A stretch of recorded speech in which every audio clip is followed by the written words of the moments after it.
Olá, meu nome é Cláudio Souza e eu vim falar um pouco sobre o relacionamento conjugal, o matrimônio, o casamento, à luz da doutrina espírita. E é interessante porque a doutrina espírita ela nos amplia a visão, e em especial o matrimônio, ela leva o indivíduo a diversas reflexões, como por exemplo o relacionamento já iniciando antes da reencarnação do espírito. Nós sabemos e a doutrina nos ensina que por afeições e afinidades os espíritos se agrupam e formam as famílias. Essas famílias já se conhecem de longos anos, longas décadas. E dentro desses próprios grupos surge então o núcleo familiar, o pequeno núcleo familiar quando encarnado. Bom, o interessante é que os pensadores espíritas, os espíritos, eles nos falam de que na pátria espiritual já existem colônias das quais os casais são preparados para, quando encarnados na Terra, conceber então a sua missão, a sua pequena missão, o seu objetivo dentro daquilo que nós conhecemos por lar, casa. É interessante ainda porque lá no mundo espiritual o espírito consegue se enxergar com maior amplitude e ele consegue perceber sim dentro do seu grupo familiar os compromissos, as limitações e principalmente o projeto como um todo. Então, nós falamos dentro do Espiritismo que quando nos conhecemos aqui na Terra, vestidos pelo invólucro corporal, nós apenas nos reencontramos. E daí toda aquela preparação que geralmente surge entre os casais, toda aquela fase gostosa do namoro, da paixão. Deus é muito bondoso porque Ele nos permite aurir dessa porção gostosa do amor, a fim de que aqui na Terra os laços carnais se entrelaçam ainda mais e se formam então os casais. Bom, tudo isso é interessante porque nós já conseguimos enxergar a relação antes da reencarnação. Conseguimos enxergar a relação durante a reencarnação e também conseguimos ter diversas perspectivas sobre o depois do desencarne. Geralmente, quando nos encontramos aqui na Terra e formamos um núcleo familiar, diz os espíritos que, e Joana de Ângeles fala isso, que nos encontramos em grupo de espíritos comprometidos, entrelaçados, devedores uns dos outros.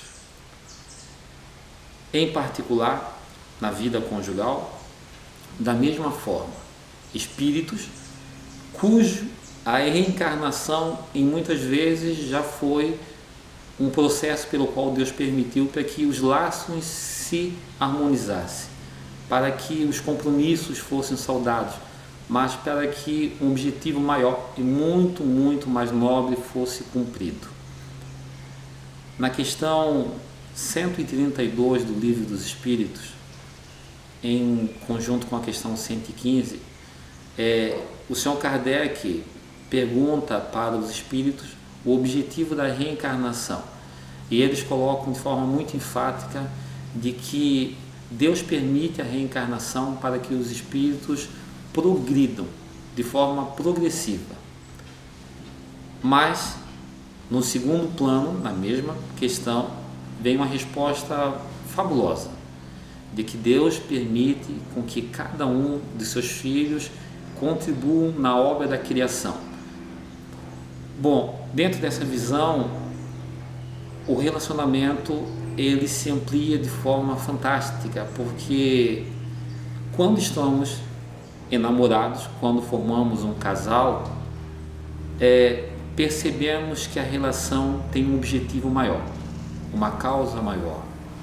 eu diria uma causa nobre, a permissão de Deus para que cada um possa contribuir na obra da criação, perpetuando a espécie, dando sequência à vida.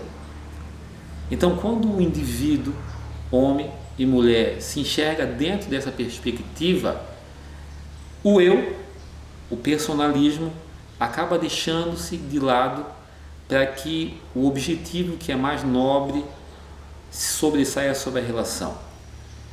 Nós viemos dentro do grupo familiar e recebemos nossos filhos, e quando recebemos nossos filhos, nós estamos contribuindo de forma muito ativa na obra da criação. Quando nós utilizamos das virtudes que já adquirimos em prol do auxílio mútuo ao cônjuge, em prol da educação e da espiritualidade do filho, nós estamos contribuindo de forma muito, muito preciosa na obra da criação.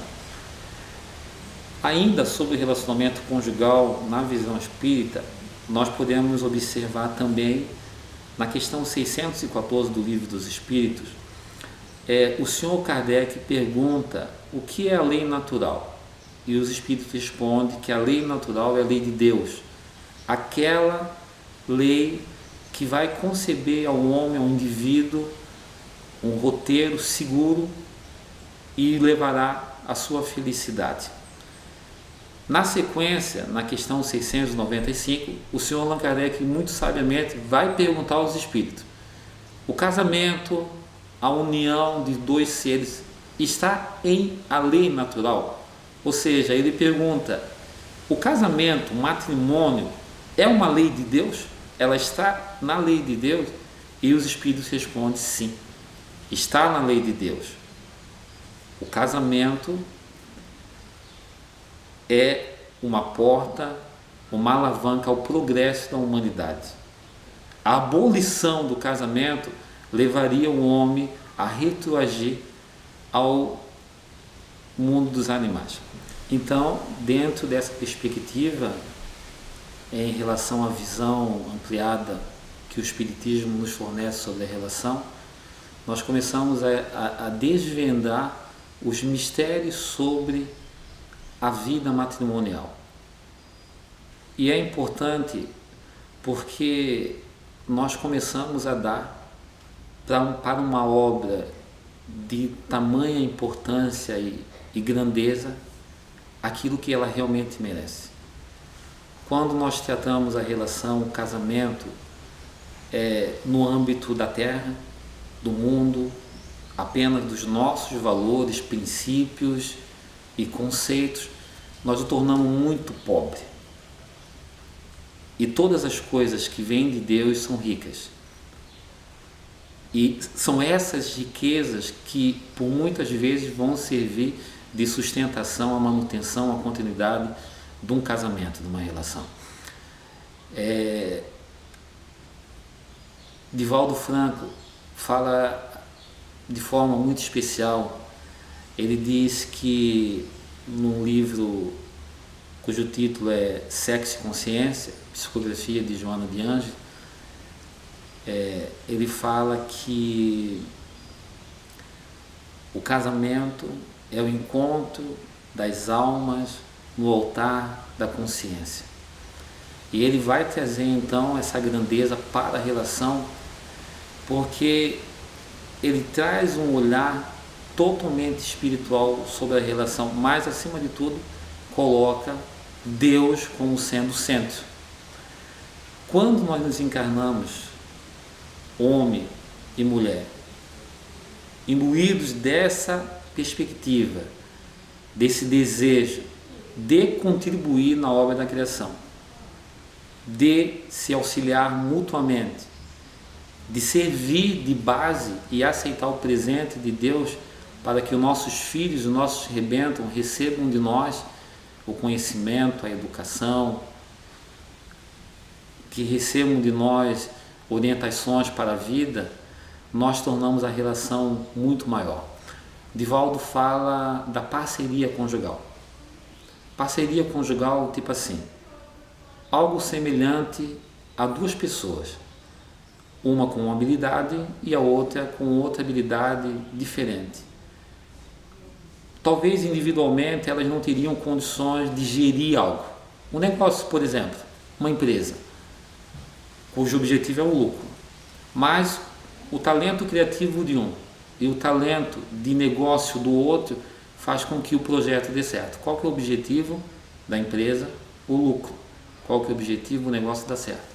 Se nós trouxermos esse olhar para o relacionamento conjugal e nos colocarmos como dois seres, cada um com as suas potencialidades, virtudes, conhecimentos, conquistas, mas considerando também no outro, no parceiro, deficiências, limitações, carências, mas observando nesse mesmo outro também as mesmas virtudes das quais eu falei anteriormente.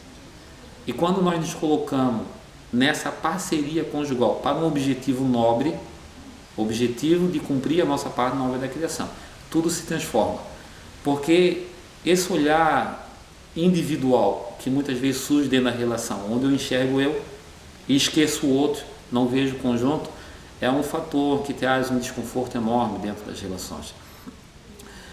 Ainda dentro da perspectiva espírita, e nós poderíamos discursar muito tempo sobre isso, nós conseguimos perceber então o depois do desencarne, porque quando desencarnamos, geralmente recobramos a consciência dos nossos compromissos, recobramos a consciência do porquê das situações, das provas, dos desafios que fomos presenteados. O que a doutrina nos proporciona? Conhecimento suficiente para anteciparmos todo esse processo, para que dentro da reencarnação, dentro do processo de convivência, já conseguimos ter essa percepção do compromisso, porque existe um fator muito interessante. Quando nós estamos dentro de um relacionamento, e eu gostaria de falar um pouco agora sobre relacionamento, na maioria das vezes, quando surgem os desafios, nós nos isolamos e nós começamos a nos enxergar somente, cada um a si, e esquece o conjunto. Mas tem muitas questões que surgem que causam até um certo desconforto dentro da relação, que é um cônjuge ficar chateado por um pequeno vício, um detalhe do outro, algo sutil, que nem mal faz. Mas esse desconforto muitas vezes é uma construção que nós precisamos ter, nós precisamos construir. Por exemplo, a paciência, né? As pessoas brincam dizendo, eu perdi a paciência. Mas, na verdade, a gente está construindo, né, essa virtude grandiosa que é a paciência. Mas quando surge uma situação em que acontece um desconforto, uma discussão, e alguém perde a paciência dentro do relacionamento conjugal, na verdade nós precisamos nos enxergar como eu estou me sentindo com isso, porque muitas vezes o problema nem está no outro, porque a conversa é necessária, o diálogo é necessário, a discussão é necessária. Não existe progresso se não houver discussão, não existe bom senso e concordância se não houver discussão, mas é preciso haver respeito dentro da relação, para tudo respeito, o respeito como indivíduo, o respeito como homem, o respeito como mulher, o respeito como aquela pessoa que gerou o seu filho, a mãe que deu a luz ao seu filho, o pai que serve de escudo para o seu filho. E Jesus vai falar por intermédio do evangelista Marcos, em 12, 13 a 17, um fato interessante sobre o relacionamento. Conta-se então que encontrava-se Jesus se alimentando com os cobradores de impostos e os pecadores. E os fariseus ficaram agitados, preocupados, incomodados com isso, e comentavam como esse homem que se diz filho de Deus senta à mesa com pecadores. E Jesus, ouvindo isso, vai dizer para eles: não são os sãos que precisam de médicos, quem precisa de médicos são os doentes. E o Filho do Homem não veio para os justos, mas veio para servir aos pecadores. Bom, Jesus coloca a questão do relacionamento como um dos princípios básicos da vida e trazendo para a relação conjugal um princípio básico para a convivência. Existem diversos tipos de relacionamento: relacionamento de trabalho, relacionamento conjugal, relacionamento de amigos, relacionamento social, relacionamento de negócios, enfim. Mas o que nos cobra mais é o relacionamento conjugal e o relacionamento familiar. Nos cobra até virtudes e princípios e valores dos quais nós estamos aprendendo. Então vocês percebam que, será que eu estou realmente preparado para encarar uma relação conjugal dentro dos princípios divinos, pautados sobre os princípios espíritas? Essa é uma questão. Eu acredito que ainda estamos em construção, porque quantos desafios, quantos atritos, quantos problemas que permitimos que se potencializam porque começamos a enxergar as coisas pequenas esquecendo do projeto, a parceria, aquela parceria que eu falei, a parceria cujo objetivo maior é a concretização da família. Esse é o maior patrimônio. E toda essa discussão nos leva então a uma perspectiva diferente. Eu me vejo e me encontro dentro do relacionamento como alguém que veio para servir, alguém que veio para construir, alguém que veio para ajudar. Nós conversamos e fizemos algum trabalho em relação à família. E algum tempo atrás nós fizemos uma palestra cujo título é o processo de envelhecimento na vida conjugal. E fomos descrevendo diversas etapas, fases. Primeira etapa, primeira fase, o namoro, o amor cego, a paixão, aquela energia gostosa, onde você está tão encantado que você não consegue perceber alguns detalhes. Mas quando passa para a segunda fase, ali depois do terceiro, quarto ano, né, brincam os pensadores que nós começamos a descobrir aquilo que estava guardado embaixo do tapete, um do outro. Nós começamos a enxergar, então o homem começa a enxergar a sua mulher um pouquinho mais, e a mulher também vice-versa. E nesse momento, muitas vezes, surge alguns impasses, principalmente pela frustração das perspectivas que foram criadas e não conseguem ser idealizadas, ou pelo menos nós não conseguimos enxergar. Jesus fala nessa obra, Sexo e Consciência, de um caso interessante de uma atriz, Rita Hayworth, que lá na década dos anos 20, por volta de 1940 a 60, ela vai representar como atriz uma obra espetacular. Ninguém viu uma mulher como Gilda. Nunca houve uma mulher como Gilda. E Gilda foi uma mulher construída pelos cineastas, pelo roteirista, pelo diretor, mas pelo cinema. Uma mulher encantadora, uma mulher sem defeitos, uma mulher perfeita, algo quase que quase que não alcançável. E Divaldo fala da frustração da Rita quando falava das inúmeras experiências que teve nos seus relacionamentos, 5 relacionamentos, fora os relacionamentos que surgiam de forma rápida, porque, dizia Rita, os homens pensam que deitam com Gilda, mas eles acordam ao amanhecer com Rita.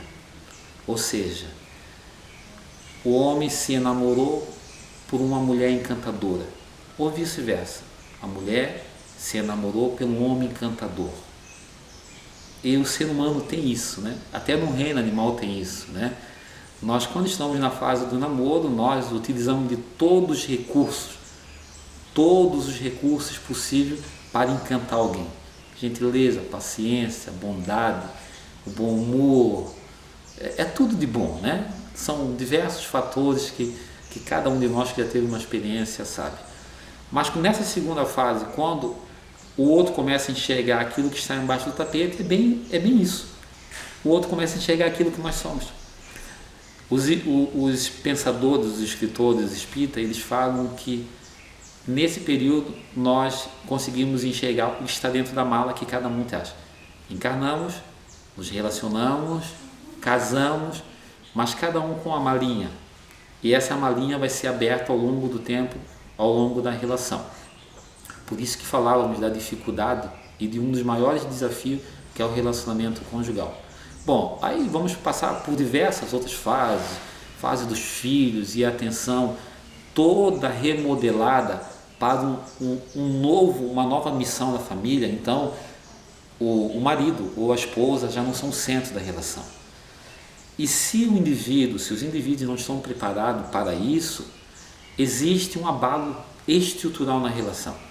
Porque, por exemplo, eu, Cláudio, casei com a moça, a menina, jovem, solteira até então, e não sendo mãe. E agora eu me encontro casado com uma mãe. E da mesma forma o marido. De repente, a sua esposa vai, agora, em determinado momento, vai estar casada com um homem que é pai, que tem outros compromissos, que tem um novo foco, uma nova atenção, e a gente sabe de toda a transformação que ocorre na mulher, que ocorre na estrutura familiar por receber mais um espírito, e automaticamente isso vai refletir na relação. Surge a necessidade de um recomeço. A relação continua, sob novos patamares, um recomeço, uma nova face de se aprender, de se conhecer um ao outro e de se reafirmar objetivos. E por que não reafirmar as alianças? Eu gostaria de fazer um parênteses sobre a aliança. Bom, como nós sabemos, a aliança é feita por um metal mais precioso e nobre que existe, que é o ouro. E se observarmos uma aliança, ela não tem começo, não tem fim. E no Novo Testamento é trazido muita ideia das alianças que eram feitas com Deus no Velho Testamento. Então Deus fazia aliança, fez aliança com Moisés, fez aliança com o povo de Israel. E em relação à vida conjugal, ao casamento, também uma aliança. Então quando nos colocamos um de frente ao outro, fazendo as juras e promessas, não estamos só fazendo para o indivíduo, mas estamos selando a nossa aliança com Deus também. Eu prometo amar, honrar, respeitar, zelar, cuidar até o fim da minha vida, na saúde e na doença, até que a morte nos separe. A gente já ouviu essa frase muitas vezes, né?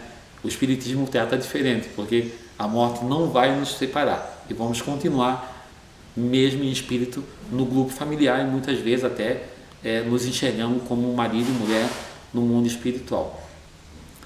Mas surgiu uma aliança com Deus, porque você ratifica no mundo corpóreo, aqui na Terra, tudo aquilo que foi preparado já antecipadamente, tudo aquilo que foi preparado no mundo espiritual.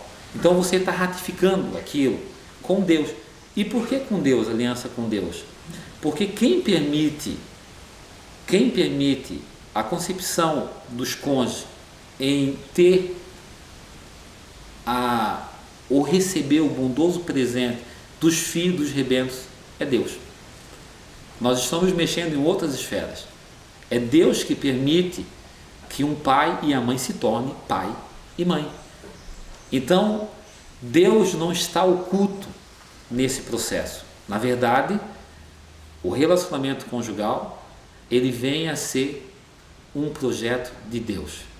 Deus está presente. E quantas vezes na relação, quando o filho está doente, o marido está com problema, a esposa está com problema, nós dizemos assim, ó, graças a Deus, meu filho melhorou.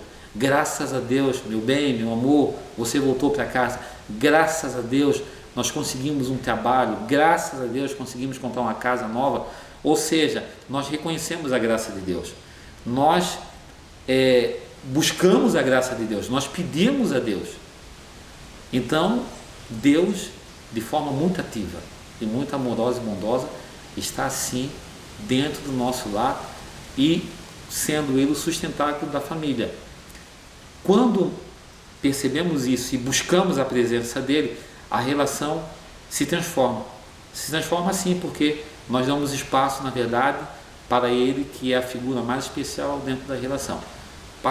Voltando agora à nossa fala sobre as fases, então nós vamos ver diversas fases das quais nós precisamos nos reprogramar. Pensa você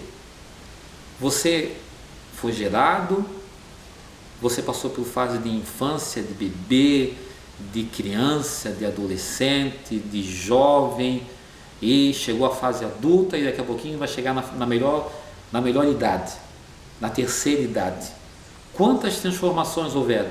Quantas adaptações você teve que ter? O corpo, a mente, o coração, diversas adaptações. A sociedade exigiu de você posturas diferentes, reflexões diferentes, adaptações. E nós precisamos estar preparados para essas adaptações também. Então, no caso que falávamos em relação a Rita Hayworth, nós verificamos que muitas vezes, muitos cônjuges plasmam e idealizam uma mulher e um homem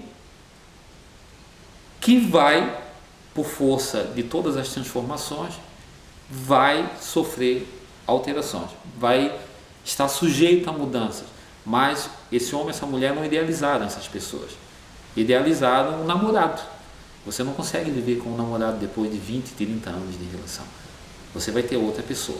Então é preciso você evoluir nisso. E depois a gente falou de outras fases da relação, quando os filhos saem do ninho, mas eu queria chegar logo já na fase que eu acho maravilhosa, que é na fase da sabedoria, da maturidade. Quando o que une o casal já não é mais o instinto e o fervor do sexo, já não é mais os sentimentos de querer provar ou conquistar espaço, onde os detalhes são pequenos e são detalhes, e a grandeza realmente está sentada toda no querer estar junto, no querer fazer bem, no querer se doar, no querer cuidar um do outro. Aí a gente já cedeu a todos os caprichos, já o orgulho já foi, a vaidade já foi, a irritação já passou e vem a sabedoria. Eu vejo isso em muitos casais que são felizes por chegar nessa fase, e quando eles se encontram nessa fase, eles realmente, talvez, eles são merecedores do néctar, a melhor substância. Jesus falava, através de seus evangelistas, nas bodas de Canaã, uma festa de casamento da qual Jesus foi convidado, e num determinado momento terminou o vinho. E de repente Jesus transforma aquela água em vinho. Mas existe um detalhe: Jesus transforma a água no melhor vinho. Foi a experiência melhor que os convidados tiveram naquela festa. Eu comparo a maturidade, a sabedoria, a melhor idade em relação à vida conjugal como o melhor vinho, o mais saboroso, o mais precioso. Nessa fase, os cônjuges realmente entenderam o objetivo do projeto chamado família e vida conjugal. É muito interessante isso. Toda essa nossa fala, esse nosso pensamento, essas reflexões, elas vão fortalecer a relação e nos tiram do centro do casamento, tiram-nos de atores principais e nos colocam então como participantes de algo maior. Então, dentro dessa perspectiva, nós conseguimos enxergar a relação realmente como um presente de Deus. É possível nós percebermos o quanto ainda precisamos crescer, porque Chico Xavier, nosso querido Chico Xavier, disse que não adianta nós queremos amar muitos e auxiliarmos muitos e nos relacionarmos com muito, se ainda temos dificuldade de nos relacionarmos com aqueles que estão dentro do nosso lar, com aqueles que estão sob o mesmo teto. É preciso convivência, e para conviver é preciso muito e muito estudo, muita percepção, muita sensibilidade. É preciso que nós consigamos enxergar então esse presente que Deus deu, que é a relação conjugal, como algo muito nobre. Às vezes eu fico triste porque eu ouço dizer o casamento é uma instituição falida. E eu concordo com isso. Se nós pensarmos um pouco e voltarmos um pouco à história, em diversas áreas não deveria ser diferente em relação à família e casamento. Nós herdamos muitos valores e até princípios da Grécia, de Roma, e naquela época o casamento era um instituto, ou seja, o patriarca era o chefe e ele comandava, ele administrava. O patriarca definia, por exemplo, com quem a sua filha iria casar, ou com quem o seu filho iria casar. Então era um instituto porque era um negócio.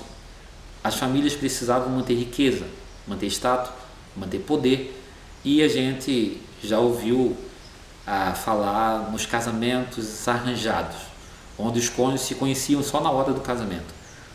Bom, esse casamento, graças a Deus e a todo o progresso da humanidade, realmente é uma instituição falida, porque naquela época não se olhava para o indivíduo, se olhava para o conjunto e de forma muito materialista. Mas hoje a família olha para o indivíduo, olha para o filho, a mãe olha para o filho, o pai olha para o filho, seus sentimentos, seus desejos, seus anseios, e os cônjuges também se enxergam assim, felizes daqueles cônjuges que já superaram a fase do patriarcal ou da matriarca, porque ainda vemos hoje maridos sendo patriarca. Ele é o comandante, o ditador, é tudo sobre a sua visão, sobre a sua ordem, sobre a sua vontade. Então essas coisas danificam e causam muitos atritos e causam muitos machucados realmente na relação. Então nós evoluímos, sim, evoluímos, e o casamento é uma instituição falida para aquela relação inconsequente, para aquela relação inconsequente onde dois seres se unem sem propósito, sem uma causa justa, porque antes namoravam e agora então continuam namorando, mas dizendo-se casado.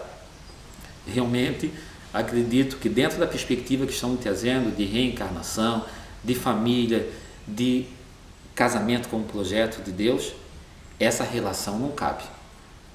Muito embora nós respeitamos todas elas, mas ela não cabe. Agora, o casamento pautado sobre a aliança com Deus, dentro dos princípios, esse sim perdura. Esse sim vem ultrapassando aí os séculos e vem mostrando para nós de forma muito ativa que as famílias estão muito bem estruturadas. Muito bem estruturadas. Os pais estão dando mais valor para os seus filhos, estão respeitando mais os seus filhos e, acima de tudo, os pais estão preparando os seus filhos para uma nova relação. Então você veja a importância e o valor de uma boa convivência. Sabe aquela convivência que eu falava de Jesus com os pecadores, com os cobradores de impostos? Nós estamos, depois de 2000 anos, relembrando um fato de um relacionamento de Jesus.